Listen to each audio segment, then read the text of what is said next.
Hello, boys and girls. We are ready for clay, and I know you're excited about this. But let's just remember, and I'm not sure I'll remind you 100 times in the classroom, it's really important that you follow directions because clay is one of those things where, yes, you can be creative, and yes, you have a lot of options, but there are certain things if you do not do correctly, it won't work, okay? Now, that said, you will have a couple of days to kind of work it out. And remember, as with everything, the first time, maybe the second time or third time, if I tell you to do it again because it's not going to work, remember that we learn through our mistakes, okay? There's a great saying that I love. It's the word fail, okay? Everybody hates that word. We hate to say we failed. But the truth is, we learn through failure, okay? So if, I fix my seat here, if you fail, it's all right, okay? There's a saying, it says, first attempt in learning, okay? So let it be part of your learning, just have fun with it. So today I'm gonna demonstrate making a pinch pot and attaching pieces, okay? And making a coil, all right, and attaching it. So I will show you examples of whatever it is that we're going to make. But this is just going to be a general video for whatever we make so that you know how to make those different pieces. So I will share my screen here and use my document camera. All right, very good. All right, so you can see here, I have my clay, I have a cutting board because I forgot to bring home a masonite board from school. Cutting board, of course, is not the same thing at all, but it'll keep my surface clean and give me a little working area here. Plus it's white, so it gives a nice contrast to the clay and you might be able to see better. I also have some sponges. Boys and girls, you will have the natural sponge, which as you may know, this is a natural sponge that grows in the ocean. And this is a synthetic or man-made sponge. Both of them can be used for pretty much the same things, but you'll find that there are a few things that you one or the other works better for.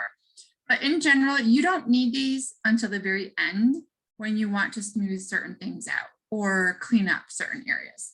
So we probably don't really need those right now. I have my slip in this bowl here, which is mostly water right now because I didn't have time to let it soak. You'll see at school that the slip is a little bit more like mud. Okay, and that's really what it should be. It's just clay that is broken up and soaked in the water. And then I have my tools here. You will have a variety of tools. And be honest, my favorite tools are the fork, the pencil, and maybe just one of these tools that has a rounded edge, a little curve there. Okay. All right, so let's begin. The first thing we have to do is we have to prepare the clay. I'll remind you over and over again, we do not want air pockets. Air pockets are the little pockets of air that get trapped inside the clay when you're using it, okay? And of course you can't see it, so you don't know that they're there, but you will know it if it's there and I fire it. And what happens is the air pockets, as it heats up in the kiln, the little molecules in the air start moving faster and faster, and then the pressure eventually busts the clay, okay? And of course, you don't want that to happen because you probably worked hard and you want your pinch pot dragon or your bowl or whatever it is that you're making. So we want to knead the clay. Now, you can do it a couple different ways. I like to sometimes just cross my fingers and squeeze, so then I'm going to turn it like this. I'm not flattening it all the way. I'm just kind of giving it a good squeeze and then turning it and doing it the other way, turning it and doing it the other way. The other way that you can do it, if you feel like your fingers aren't strong enough to do it this way, is you can put it on your masonite board and you can push down, right? And then pick it up. See how I didn't flatten it all the way? Push down again. And some of you may need to stand. You kindergartners, first graders, you might have to stand at your desk and use a little bit of your weight to push it, okay? So you're gonna do this about 10 to 20 times, however many times you feel like you want to do, right? And just kind of giving it a squeeze. Now you don't want to flatten it because, I'm gonna take a piece off here and show you. Let's say this was my little mini piece, right? And I flatten it, and I need a ball to get started with the pinch pot. So, which we're going to do first. So if you fold it like this, you'll see you have it as it comes together. What might happen? Watch. As I close this side, see how there's still a hole right there? Okay, there's a good chance that you're going to trap an air pocket in there when you close it. So you don't want to flatten it and then fold it back together. You want to try to keep it in a ball the best you can. All right, and I always tell you boys and girls, the reason why I wear gloves, clay is actually very good. I do mud masks on my face a couple times a week, but because my hands are in clay every day right now, and sometimes a couple times a day, it's too much. It dries my skin out, and my knuckles start to crack and bleed. So I wear gloves just to protect my hands because they're in there too much. All right, so I'm going to tear off a piece to make my pinch pot. Now, kindergartners will probably be making pinch pots and adding some details to turn it into a flower or an animal. So you will take the bigger piece to make a pinch pot, okay? If you're doing the pinch pot dragon, you probably want the smaller piece, okay? But either way, you're gonna keep it in a ball. Doesn't have to be a perfect sphere. Please don't ask Miss Dow, is this okay? You know if it looks like a ball, okay? It's pretty good, it's not perfect. All right, now the first thing you're gonna do is take your thumbs up, and you're gonna hold the clay in this hand and you're gonna push a hole. You're gonna push your thumb down into the clay. All right, now I say you do it on your hand because as you get through the ball of clay, you're gonna start to feel a little pressure on this hand from the thumb.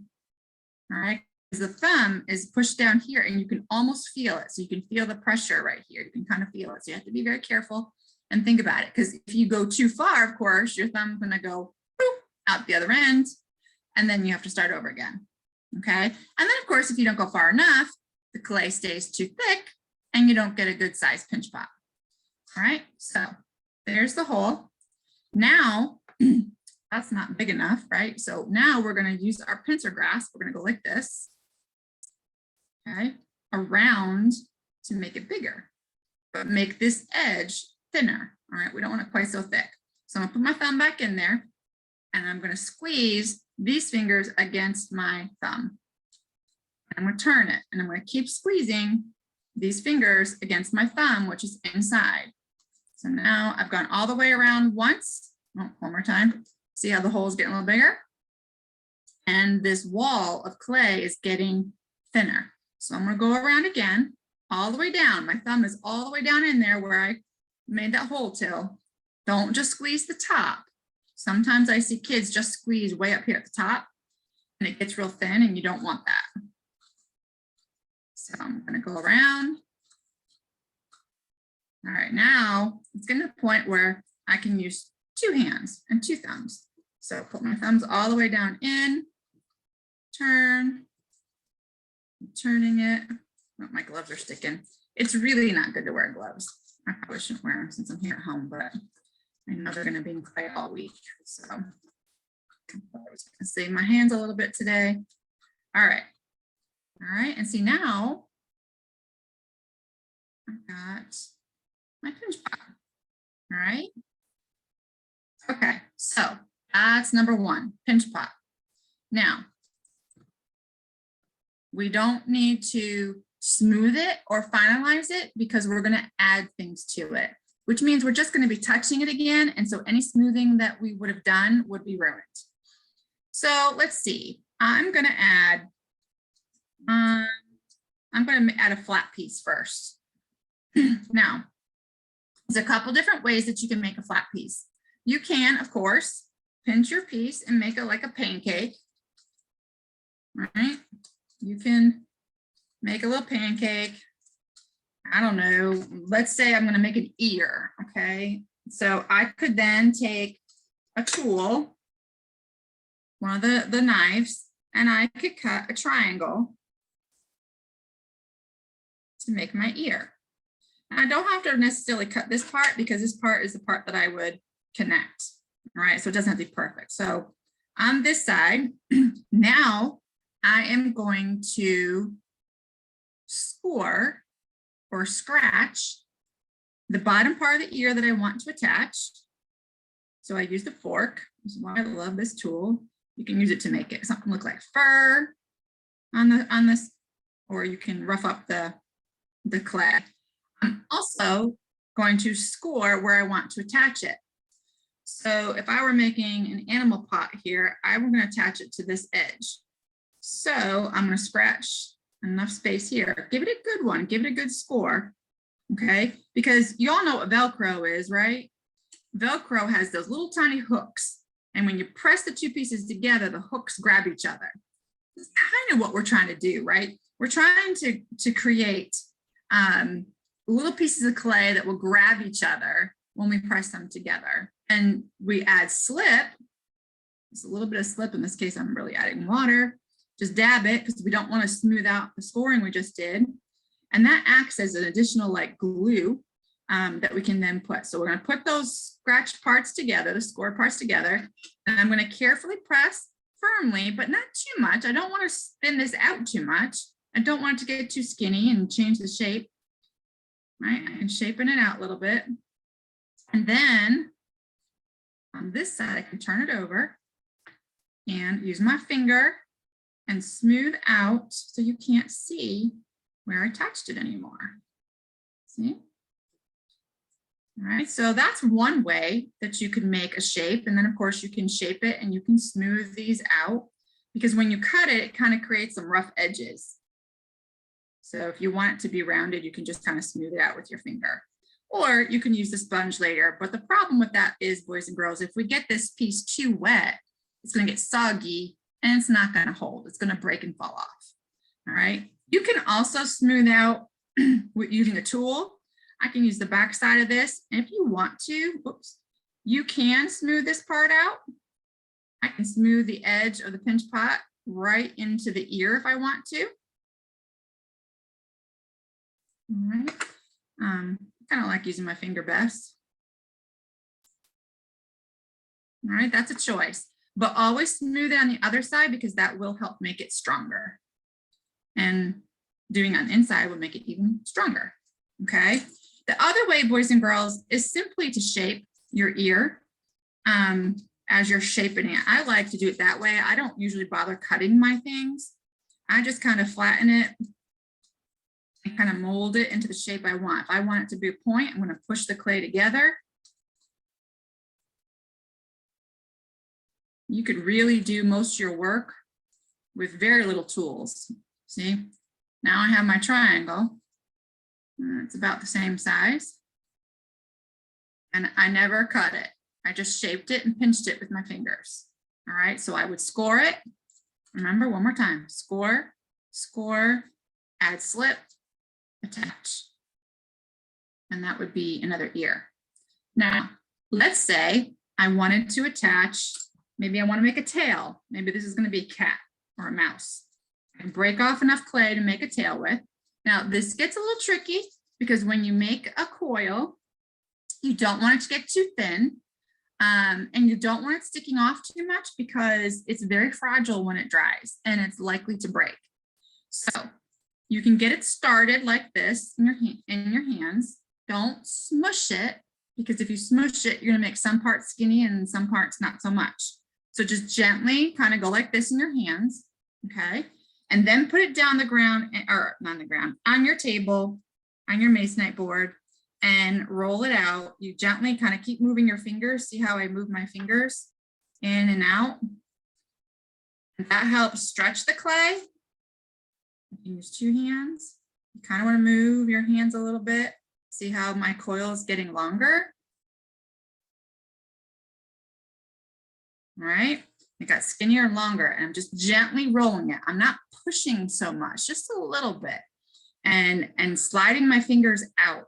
If you roll in the same place over and over again, your fingers are going to press into the clay. and you don't want them to do that. Okay. All right. Now, so I suggest, remember I said things sticking out, not such a great idea. All right. So you don't want them to stick out too much. Your ear's okay. It's pretty solid. That's okay. And you can have the coil stick out a little bit. I just did, we're doing face masks with the other kid, with fifth graders, and you can see I did some coils on my mask, and you can see, you know, I have like a little piece sticking out, but most of them are attached to each other. I don't know if you can see. Yeah. So even these, I have them looped out, but they come back in and attach to the face. So you don't want it just sticking out. So how do I deal with that with the tail? Okay, that's a good question. I think I'm just going to attach the tail on the side. So same thing. We're going to score where I want to attach it. And I think, ooh, you know what I could do is I can make this into a handle. Okay, let me think this out, because I'm going to finish this once I finish this video. So put the ear there. This is why we plan these things in advance. I just had the idea as I was working, and that happens sometimes. Even when you make a plan, you get a new idea as you're working, and so you change your mind, and that's okay. So that's there. I think I'll still attach it and back here on the bottom. So I'm going to score here. I'm going to add a little bit of this, press the tail on. Then at this time, I'm only gonna blend in the end here, because I want it to be seen as a tail. I don't want it to be part of the rest of it. So I'll shape it a little bit, but I blended that part in. And now I think what I'll do is, whoops, I'm gonna bring it up. The ear's there. I'm gonna bring it up kind of like this. All right, I'm gonna play with that a little bit, but you can see what I'm doing, and I'll have to attach it again right here. I'll have to score it on both pieces and attach this part here. And I'm gonna leave one part of it out, so it's like a little bit of a handle. We'll see. I'll finish it as we go, as I go, I should say. All right, so that's the main thing. Remember, let's recap just real quick. We are going to knead your clay to make sure you get rid of the air pockets. Then in the bowl, you're going to divide it. So again, if you're doing pinch pot dragons, you'll take a slightly smaller piece, because you're going to need to make wings and a tail. And I've got another picture, some pictures to show you on that, to do that. And those of you who are going to be making something different, like what I just started, you don't need as much clay to attach. So you use the bigger piece to make your pinch pot. So basically 2nd and 3rd grade, you use the smaller piece, and kindergarten, 1st grade, you use a slightly bigger piece, just a little more than half. And then remember to shape your pieces. You can flatten it out, whether it's a wing or an ear or a nose, whatever it is you want. You also have the option to make a flower. You can use that, instead of turning this into an ear, I could turn this into a flower. That could be a flower petal. You can flatten it out and cut the shape that you want, or you can kind of flatten it and shape it with your fingers. Then you attach it with scoring and slip. And then the same thing with the coil. Remember to gently roll it, moving your fingers along so you don't crush it. And then again, you're going to score it both sides, add some slip, and press it on. All right, let's have fun, but let's make sure we're following directions so that you are all right. I'm looking forward to this. It's going to be fun.